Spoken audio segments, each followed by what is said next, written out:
मैं जब तक रूम 33 में नहीं गया था तब तक मैंने इस बात पर ध्यान ही नहीं दिया कि आत्माएं भी होती हैं। लेकिन कहते हैं ना कि आपके मानने से या ना मानने से सच्चाई नहीं बदलती।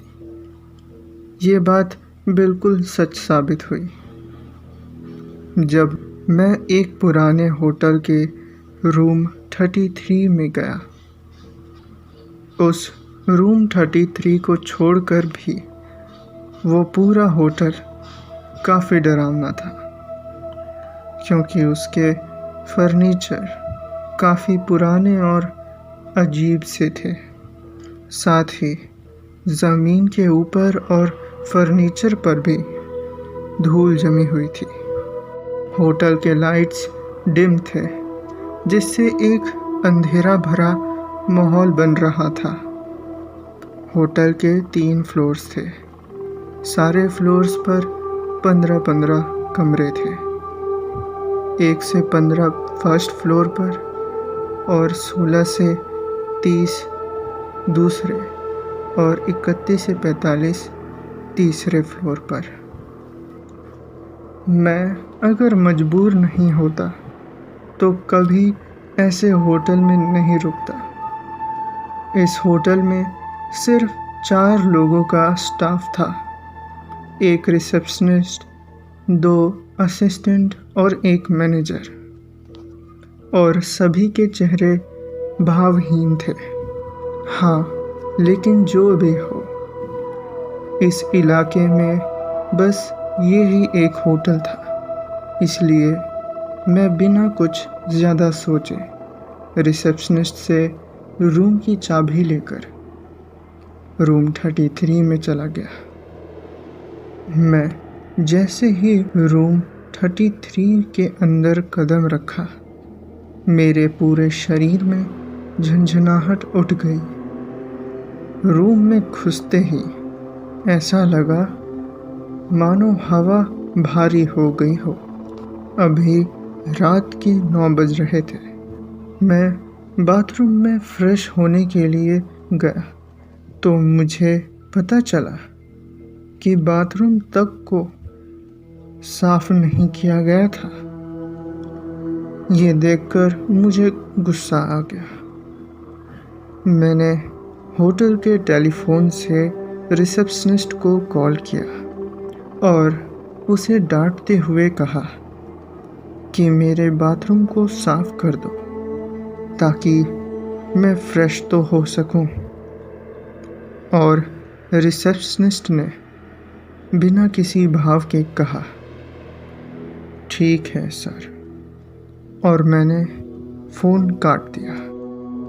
कुछ 10 मिनट बाद एक आदमी आया और मेरा बाथरूम साफ करने लगा।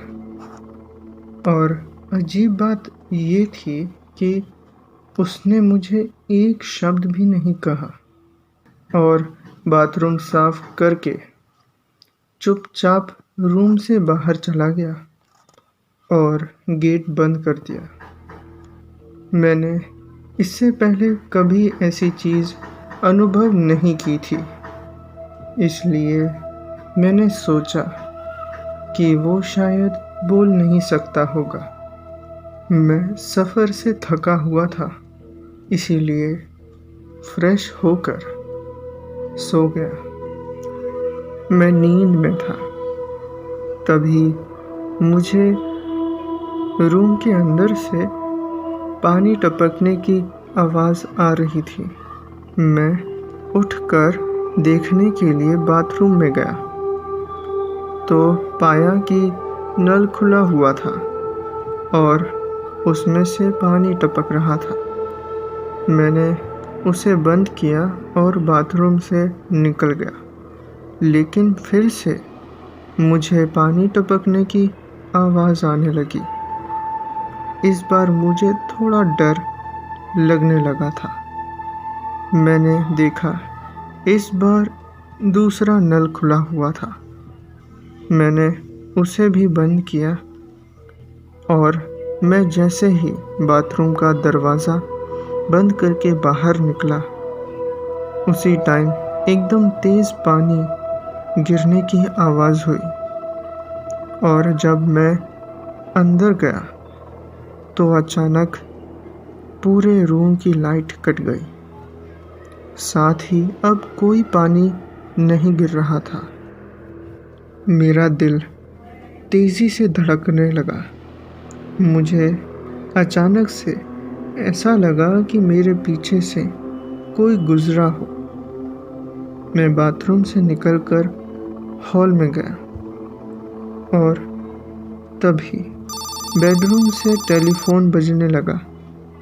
मैंने सोचा स्टाफ में से किसी का कॉल होगा और मैं जल्दी से बेडरूम में गया।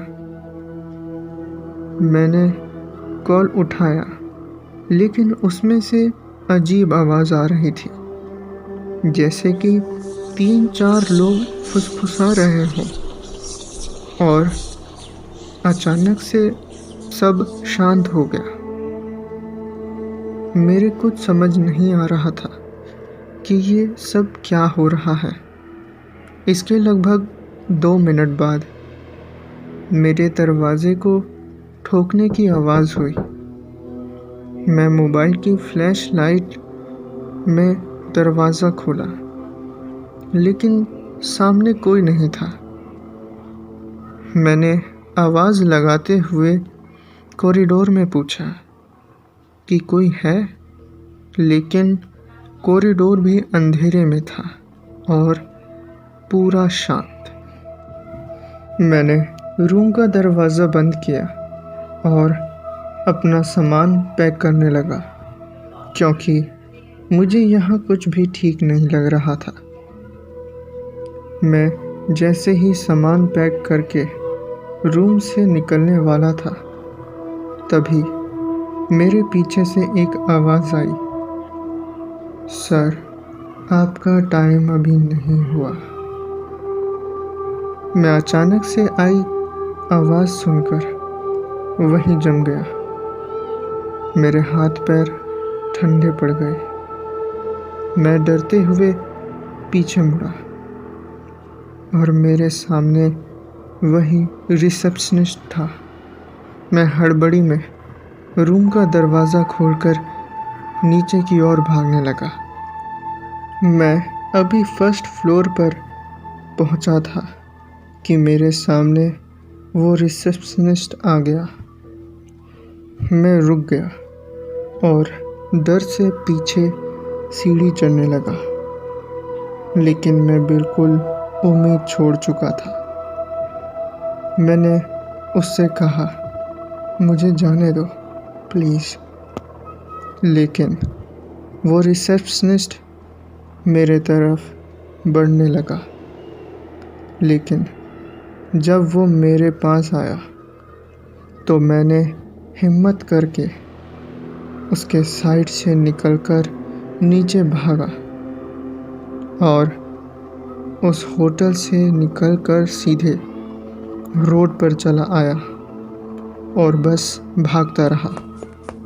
फिर मेरे सामने एक कार आती हुई दिखाई दी। मैंने लिफ्ट मांगने के लिए हाथ दिखाया और वो कार मुझे देखकर रुक गई।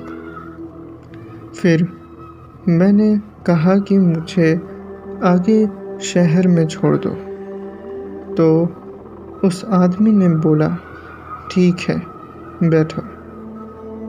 मैं कार में बैठ गया और फिर आदमी ने पूछा कि मैं इतने रात में इस सुनसान जगह में क्या कर रहा था। तो मैंने उसे सारी बात बता दी और फिर आदमी ने कहा, अच्छा हुआ तुम भाग कर निकल आए, नहीं तो वो आत्माएं होटल में आने वाले लोगों का मानसिक संतुलन खराब कर देते हैं, क्योंकि इस होटल में जो काम किया करते थे उनका अच्छा बिजनेस था, जिससे उनके रिश्तेदार जलने लगे थे और उन्होंने धोखे से इनके स्टाफ को मरवा दिया। तब से इस होटल में कोई नहीं जाता और इनके रिश्तेदारों की बहुत रहस्यमय तरीके से मौत हो गई, जिन्होंने इन सबको मरवाया था।